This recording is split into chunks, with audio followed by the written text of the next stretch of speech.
Hi guys, welcome back to the channel. I have something very interesting that I want to share with you about King Leopold II from Belgium. He was a well-known colonizer in the DR Congo in Africa, and there is a certain letter that was exposed by a man called Mokwani Bokuko from Congo in 1915, but the letter is said to have been written in 1883. So this brings everything into light, and it has been exposed on the internet for quite some time, but then you know how it is, we just look at information and we think it's a fabrication. Anyway, these days people don't even like to read, so let's go through it and see what was written.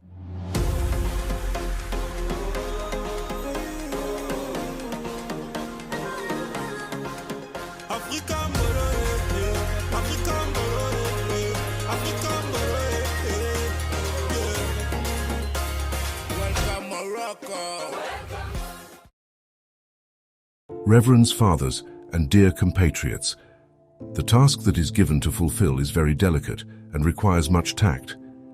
You will go certainly to evangelize, but your evangelization must inspire above all Belgium interests. Your principal objective in our mission in the Congo is never to teach the niggers to know God. This they know already. They speak and submit to a Mungu, one Zambi, one Zakomba, and what else I don't know. They know that to kill, to sleep with someone else's wife, to lie and to insult is bad. Have courage to admit it. You are not going to teach them what they know already. Your essential role is to facilitate the task of administrators and industrials, which means you will go to interpret the gospel in the way it will be the best to protect your interests in that part of the world. For these things, you have to keep watch on disinteresting our savages from the richness that is plenty in their underground. To avoid that, they get interested in it and make you murderous competition and dream one day to overthrow you. Your knowledge of the gospel will allow you to find texts ordering and encouraging your followers to love poverty, like, happier are the poor because they will inherit the heaven, and it's very difficult for the rich to enter the kingdom of God. You have to detach from them and make them disrespect everything which gives courage to affront us.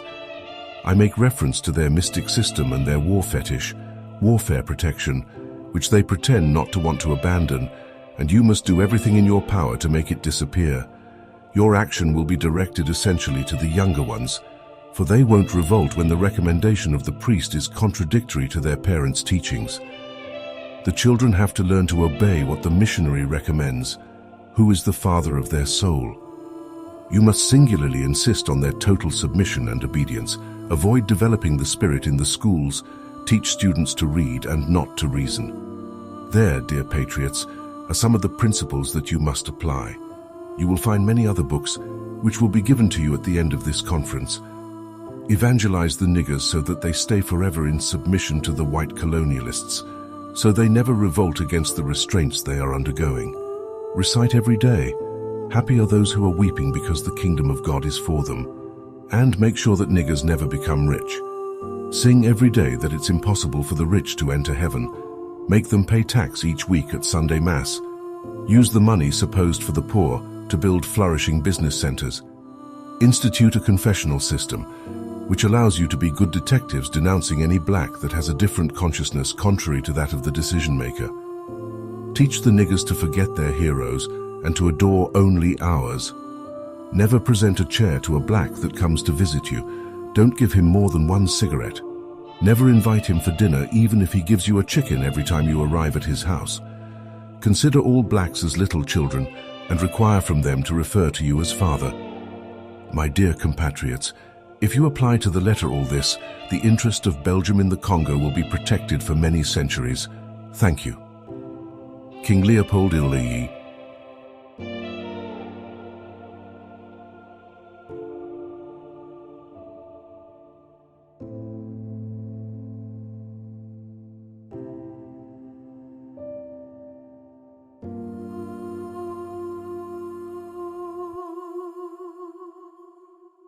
Watching this has brought so much pain inside my heart.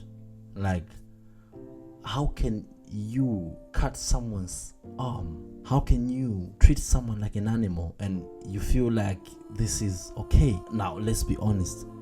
Is this okay? Like, this is painful. And I always tell people this: we are not bitter, we are not seeking revenge, but if we acknowledge the fact that we have descendants and we have lineages of African people who were totally lost in this era of craziness, in this era of madness.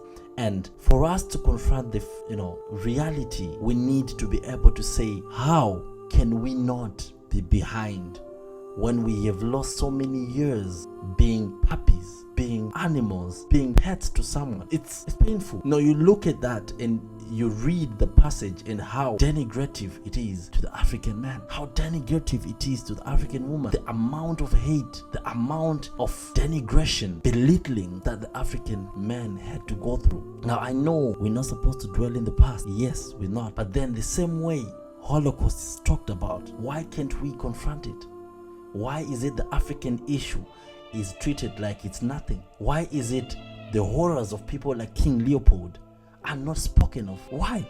It's a matter of asking questions. Faith has been used to manipulate the African man, and we need to confront that reality to say, how did we get here?